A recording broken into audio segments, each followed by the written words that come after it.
नमस्कार। राय साहब की राय कार्यक्रम के मार्केटोमिक सेगमेंट में एक बार फिर से आप सभी मित्रों का स्वागत है। अंतर्राष्ट्रीय बाजार में कच्चे तेल की कीमतें गिरी तो हैं, कुछ अपने पीक से नीचे गिरी हैं, लेकिन इतनी भी नहीं नीचे गिरी हैं कि जिनके आधार पे हम ये कह सके कि कच्चे तेल की गिरावट का दौर शुरू हो गया है। लगभग $90 प्रति बैरल कच्चे तेल की कीमत अंतर्राष्ट्रीय बाजारों में कोट की जा रही है। दूसरी ओर रूस ने कच्चा तेल देने के लिए अपनी रजामंदी दे दी है, लेकिन उसने ये साफ कर दिया है कि अब मित्रता पे ये सौदा नहीं होगा, कोई कंसिडरेशंस मित्रवत नहीं होंगे और वो बाजार भाव से ऊंचे दाम पर कच्चा तेल भारत को देगा। यानी एक स्थिति अब ये स्पष्ट हो चुकी है कि बढ़े हुए तेल के भावों पर, चाहे वो अंतर्राष्ट्रीय बाजार से भारत ले, चाहे वो रूस से ले, उसे अंतर्राष्ट्रीय बाजार में जो कीमतों में उतार चढ़ाव होगा या जो बढ़ी हुई कीमतें हैं उनके ही भाव पर तेल लेना होगा। अब अमेरिका और इजराइल ने जब से ईरान पर युद्ध थोपा है और खाड़ी में जब से युद्ध की विभीषिका अपना कहर ढा रही है, खाड़ी देशों में स्थित रिफाइनरीज और गैस संयंत्रों पे जिस तरीके से संकट के बादल मंडरा रहे हैं, कई रिफाइनरीज जो हैं वो आग के हवाले कर दी गई और कई रिफाइनरीज जो हैं वो थोड़ी बहुत या ज़्यादा डैमेज भी हुई हैं, जहां उत्पादन पूरी तरह ठप है। अब सवाल ये होता है कि एक बार तो तेल लगभग $19 तक अंतर्राष्ट्रीय बाजार में प्रति बैरल पहुंच गए। थोड़ा गिरे हैं, वो इस वजह से गिरे हैं कि ट्रंप ने एक बयान दिया 10 तारीख को कि वार इज़ ऑलमोस्ट कंप्लीट। इससे बाजार को ये लगा कि अब जो है वो युद्ध विराम की संभावना प्रबल हो गई है, लेकिन मुंह ट्रंप जो है वो ठहरे बड़बोले, उनकी सनक का कोई जवाब नहीं। वो कब क्या बोलेंगे, अगर युद्ध विराम होने की कगार पे भी होगा तो भी अपने मुंह से क्या बोल जाएंगे और उसकी क्या नकारात्मक प्रतिक्रिया ईरान में होगी, इसका उन्हें खुद भी शायद अंदाज नहीं है। इसलिए अभी कोई ऐसे आसार नहीं है। दोनों तरफ से बमबारी जारी है, मिसाइलों का आक्रमण जारी है और हालात बहुत तनावपूर्ण हैं और किसी भी प्रकार के युद्ध विराम की संभावनाएं फिलहाल नज़र नहीं आती हैं। और अगर कोई इस बीच में कोई ऐसा बयान ट्रंप का या उनके मंत्रिमंडल के किसी सदस्य का या अधिकारी का आ जाता है जिससे कि हालात और बिगड़ सकते हैं और जो गल्फ की स्थिति है वहाँ और चिंगारी तेजी से भड़क सकती है, तो ऐसे में होगा क्या? एक बड़ी साफ चीज़ है कि तेल के भाव में बहुत नरमी की गुंजाइश तो कतई नहीं है, लेकिन अगर ट्रंप के बड़बोलेपन ने और उनके मंत्रिमंडल की किसी सदस्य ने अगर उलूल जुलूल बातें की जो ईरान को खटकी, तो वो तेल की कीमतों को एक बार फिर से आसमान पे ले जा सकता है। ईरान ने साफ कर दिया है कि वो अमेरिका पे भरोसा नहीं करता। अमेरिका एक भरोसेमंद मुल्क नहीं है और बात सही भी है।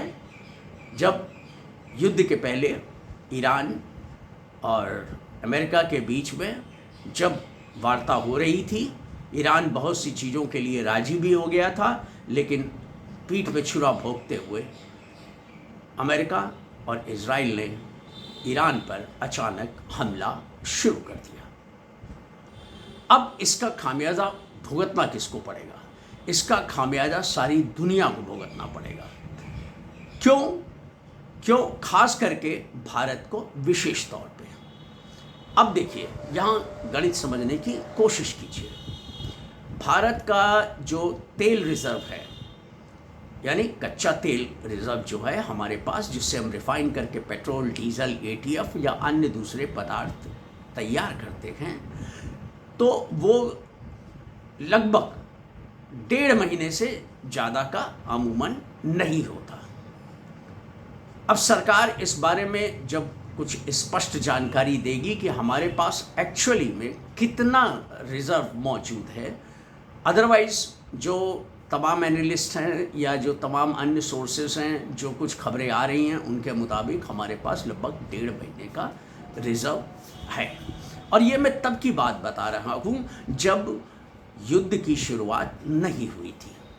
युद्ध की शुरुआत हुए अब 10 दिन से ऊपर हो चुके हैं। जाहिर है कि वो जो रिज़र्व है उसमें से तेल इस्तेमाल हुआ होगा। रिफाइनरीज ने तेल इस्तेमाल करके जो है पेट्रोल और डीजल के रूप में या एटीएफ के रूप में बाज़ार में उतारा होगा। अब सवाल ये है कि तेल हम जो कुछ भी नया लेंगे वो बढ़े हुए दाम पे लेंगे। तो एक मैथमेटिकल कैलकुलेशन है कि $1 पर बैरल अगर अंतर्राष्ट्रीय बाजार में तेल की कीमतें बढ़ती हैं तो भारत का एनुअल इंपोर्ट बिल जो है वो 1.5 से लेकर $2 बिलियन बढ़ जाता है। तो अगर हम मान लें कि लगभग $65 ही हम मान लेते हैं कि युद्ध के पहले $60 से $65 के प्रति बैरल के बीच में कच्चा तेल था अंतर्राष्ट्रीय बाजार में, तो आज के दिन लगभग $90 हो चुका है। यानी कितना? लगभग $30 का इजाफा हो चुका है। अगर थोड़ा बहुत और बढ़ा तो ये आप मान के चलिए कि $30 से $40 प्रति बैरल का हमको अतिरिक्त बोझा उठाना पड़ेगा। तो अब लगभग ये अगर रुपए में हम कैलकुलेट करें तो ये लगभग 3,000 करोड़ रुपए से ज़्यादा का बोझा इंपोर्ट बिल पे बढ़ जाएगा। अब इसका असर क्या होगा? भारत सरकार के पास कोई नोट का पेड़ तो है नहीं। इससे ये होगा कि भारत का करंट अकाउंट डेफिसिट और फिजिकल डेफिसिट, ये सारे समीकरण जो बजट के समय बने थे वो थोड़ा सा उनमें तब्दीली आ जाएगी। यानी पूरा समीकरण जो बजट का है वो थोड़ा गड़बड़ा जाएगा। अब इसकी भरपाई करने के लिए क्या होगा?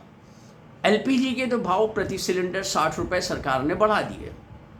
अब सवाल ये होता है कि पेट्रोल और डीजल पे जब सरकार को इतना अतिरिक्त भुगतान करना पड़ेगा एनुअली, मैं एनुअली की बात कर रहा हूँ, तो इसका असर क्या होगा?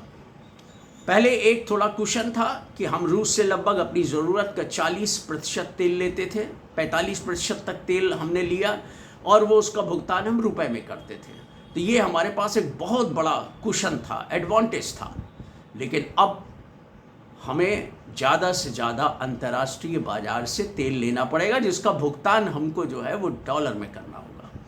तो अब जो इंपोर्ट बिल बढ़ेगा, इतनी तेज़ी से बढ़ेगा, अचानक बढ़ेगा, उसके लिए उसकी भरपाई सरकार को जाहिर है कि उसके लिए जो साधन उपलब्ध है उसके पास, उनमें एक अब हो सकता है कि इस बजट में जो है कोई और बड़ी उसके अतिरिक्त जो है वित्त मंत्री जी जो है कोई घोषणा कर दें, और या फिर जो सबसे सस्ता रास्ता है कि पेट्रोल और डीजल की कीमतों में जो है वो इजाफा किया जाए।